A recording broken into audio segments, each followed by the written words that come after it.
La crise ukrainienne est en train de mettre à nu l'hypocrisie de beaucoup de dirigeants occidentaux. Et dans cette vidéo, je veux que l'on se pose une question. Est-ce que l'Europe et l'Occident sont réellement des démocraties?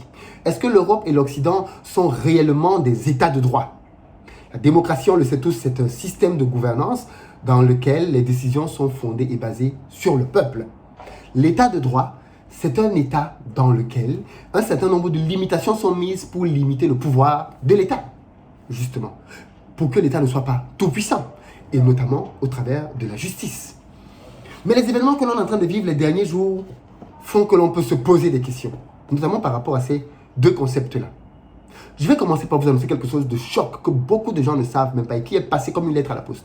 Vous savez, dans la vague des sanctions qu'on a envoyées contre la Russie, est-ce que vous savez que pendant que les États européens sont en train de dire qu'il faut sanctionner la Russie, il faut interdire les échanges commerciaux avec la Russie dans tel ou tel domaine, en même temps, des États européens sont en train de dire, attendez, sanctionnons-les, mais ne touchons pas tel secteur. Vous savez ça?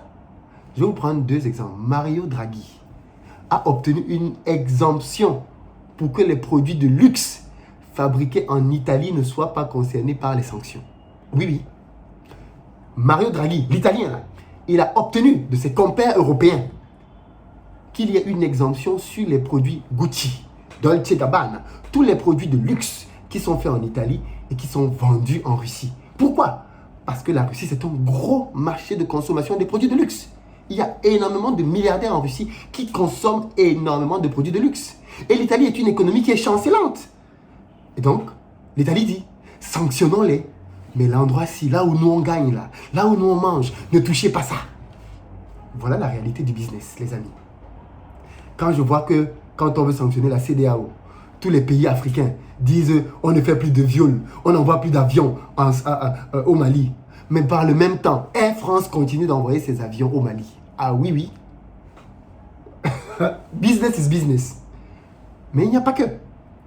Est-ce que vous savez que la Belgique, oui, la Belgique a demandé une exemption pour son commerce de diamants en Russie. En disant que non, on ne peut pas. Les Russes achètent trop de diamants chez nous. Sanctionnons-les ailleurs, mais s'il vous plaît, laissons tomber le diamant. Vous voyez l'hypocrisie à son maximum. Pendant qu'on est en train de dire, oui, non, les Russes, ce sont des méchants, ce sont des diables, on ne peut plus travailler avec eux, on ne peut pas collaborer avec un tel État, ce sont des fascistes, c'est un dictateur, il veut tuer tout le monde. Dans le même temps, au nom de l'argent et des intérêts économiques, des États disent en arrière, non, s'il vous plaît, continuons de travailler avec eux en silence. Honte à vous. Honte à vous. Honte à vous. Mais moi, je vous dis ça pour simplement que, les amis, on arrête d'être naïfs et que l'on voit le monde tel qu'il est réellement. Parce que j'ai l'impression que on est trop naïf sur le continent. On est trop naïf.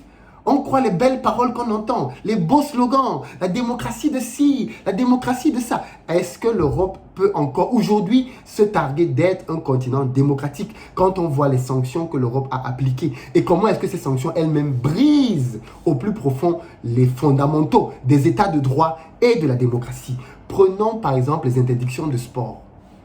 L'Europe est en train de mettre la pression. Pourquoi? Pourquoi? Pour que la Russie soit exclue de toutes les compétitions sportives. Maintenant, on est en train d'exclure aussi la Biélorussie. Exclue de toutes les compétitions sportives. Exclue des Jeux Olympiques. Exclue de la FIFA. Attendez un peu. Il y a un conflit ici, là, qu'on connaît tous. Israélo-palestinien. OK?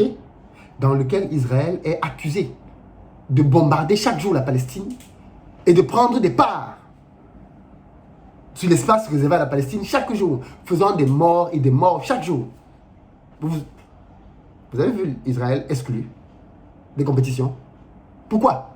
Parce que la FIFA a dit, on ne se mêle pas de politique.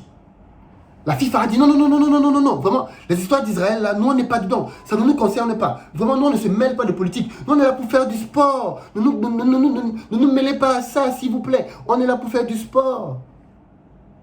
Mais maintenant, la même FIFA, comment est-ce qu'elle va donc expliquer qu'elle est en train de sanctionner la Russie, qu'elle est en train de sanctionner la Biélorussie? Au nom de quel principe? On est en train de dire que la Russie ne doit plus se qualifier pour la Coupe du Monde au Qatar. Ah, parlons du Qatar.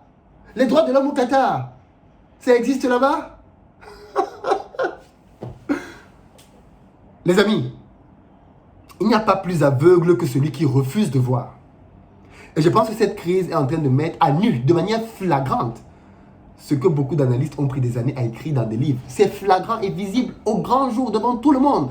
L'hypocrisie, elle est là, elle est visible, on la voit. On dit que les sportifs ne peuvent plus faire de sport. Ça veut dire que si quelqu'un est sportif en France, il est forcément d'accord avec Emmanuel Macron. Parce que ça veut dire que tous les sportifs russes sont d'accord avec la Russie, sont d'accord avec Poutine. C'est-à-dire, ils se sont entraînés parfois avec leurs moyens pendant des années. Et maintenant, on est en train de leur dire dehors. Allons plus loin. Les artistes. Vous savez qu'il y a des artistes qui, aujourd'hui, ne peuvent plus travailler parce qu'ils sont russes. Même pas parce qu'ils sont proches de Poutine. Hein. Ils sont juste russes. Parce que tu es russe, mon ami, tu dégages. Tu ne travailles plus. Ça, c'est l'état de droit. Ça, c'est quel niveau de discrimination, ça? C'est-à-dire que tu es coupable de quelque chose. Non, je crois quand même qu'en justice, on ne peut pas t'accuser pour des faits que quelqu'un d'autre a commis. On ne peut pas faire peser sur toi des sanctions pour des choses que tu n'as pas commises. Eh bien, c'est ce qu'on est en train de voir. Autre fait, la fermeture des médias dont on ne veut pas entendre la parole. On vient de fermer Russia TV et Sputnik. Je ne suis pas là pour les défendre. Mais depuis quand est-ce que l'Europe ferme la bouche à des journalistes? En France, RT France employait plus de 170 journalistes français. C'était des Français qui travaillent là. On les a tous mis au chômage du jour au lendemain. Dans un pays qui cherche comment s'en sortir économiquement. On a mis tout le monde au chômage. Mais je croyais quand même que la France se battait pour les libertés. La liberté de s'exprimer. La liberté de la divergence d'opinion. Je pensais que même quand on n'était pas d'accord avec des gens, on les laissait quand même parler. Parce qu'il faut que les gens soient libres de dire ce qu'ils veulent dire. Mais est-ce que ce qu'on est en train de voir là, ce n'est pas du totalitarisme? Est-ce que ce n'est pas une déviation gravissime? Et je ne vois personne dans les grands médias s'offusquer de ça. Je ne vois pas BFM TV et tous ces grands médias dire que non, là une ligne rouge est en train d'être franchie. Il ne faut pas faire ça. Je ne les vois pas dire ça. Est-ce qu'on est avec des médias qui font de la propagande d'État maintenant? Nos médias n'ont plus d'analyse pour dire ça c'est des limites à ne pas franchir. C'est grave ce qui se passe. Mais je pense que ça permet de mettre à nu un système. Mais quel message on envoie aux investisseurs? Moi, je suis investisseur, je viens investir mon argent en Europe. En fait, ça veut dire que demain, il suffit que j'ai une position qui ne plaît pas au président pour qu'il ferme ma boîte. Jusqu'où on va s'arrêter? C'est où la limite? Jusqu'où on va? C'est quoi les stops? Est-ce qu'on est réellement en état de droit et en démocratie? Mais surtout, grande question, est-ce que l'Europe est bien placée pour donner des leçons de démocratie aux Africains? Est-ce que l'Europe, après ce qui est en train de se passer maintenant, va encore avoir l'arrogance, l'insolence de venir donner des leçons de démocratie aux Africains? Est-ce qu'on peut encore se permettre, est-ce qu'on a encore la légitimité en Europe de venir dire aux Africains, voilà comment il faut faire, voilà ce qu'il ne faut pas faire? Est-ce qu'on peut encore se permettre ça quand on est dans un pays dans lequel on ferme la parole aux journalistes, dans lequel on ferme les médias en disant qu'ils vont faire de la propagande? Mais attendez un peu, France 24 et RFI, ce ne sont pas des médias financés par l'État français. Moi, j'ai déjà fait des émissions ici pour dire que je trouve anormal que la présence de France 24 et RFI dans les foyers africains.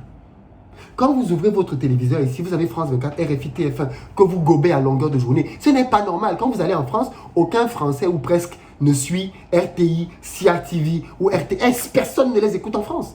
Mais nous, on est inondés chaque jour de la bonne parole française. Mais pire, vous êtes dans un aéroport international. C'est la première porte d'entrée dans un pays. Vous trouvez France 24. Au nom de quoi, quand je vais à Abidjan, à Dakar et dans d'autres aéroports, je trouve France 24, BBC. Pourquoi ce sont ces canaux qui diffusent dans nos aéroports? Alors que par ailleurs, quand vous allez à l'étranger, vous n'allez jamais voir une chaîne de télé africaine diffusée en France ou en Angleterre. Pourquoi est-ce qu'on accepte ce genre de choses? Pourquoi est-ce que nos dirigeants acceptent ce genre de choses? Pour moi, c'est inadmissible. Rien ne justifie ça. Rien du tout.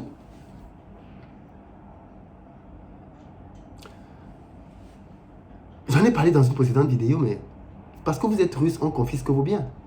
On gèle vos comptes. On confisque vos maisons. On confisque vos biens. On a confisqué des yachts. 120 millions d'euros. On confisque ton yacht. 120 millions d'euros. parce que tu es russe. Pas parce que tu es l'ami de Poutine, pas parce que tu es dans son parti, pas parce que tu es du gouvernement, non. Juste parce que tu es russe, on confisque tes trucs. Chelsea, Abramovich, il a le club depuis plus de 10 ans. Ce mec a relevé Chelsea. Chelsea était un faux club qui n'existait pas. Personne ne connaissait ce club. C'était un club de 3e niveau en première ligue. Il ne valait rien du tout. Abramovich est venu, il a mis son argent, il a relevé Chelsea, il en a fait l'un des plus grands clubs d'Europe à coups de milliards. Aujourd'hui en Angleterre, on est en train de dire à Abramovich, tu es russe. Tu es russe. Donc tu dois vendre Chelsea. Et il est en train de vendre Chelsea. Et ces gens-là vont encore venir nous donner des leçons de démocratie. Ces gens-là vont encore venir nous dire, oui, vous devez faire ci, oui, vous devez faire ça. Honte à vous. Honte à vous. Clairement, honte à vous. Je suis tellement déçu. Tellement. Mais bon, j'ai aussi envie de dire, un mal pour un bien. Ceci permet d'exposer de manière flagrante les dérives qui sont en Europe. Et j'espère que demain, quand quelqu'un reviendra pour donner des leçons, parce qu'ils reviendront toujours. Les donneurs de leçons ne savent pas se taire. Ils reviendront toujours. J'espère que vous saurez vous souvenir de l'histoire pour confronter chacun à ses réalités et à ses vérités.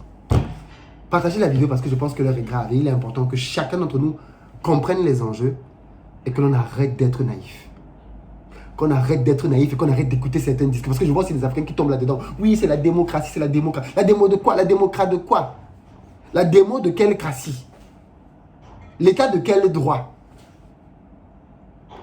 Bref.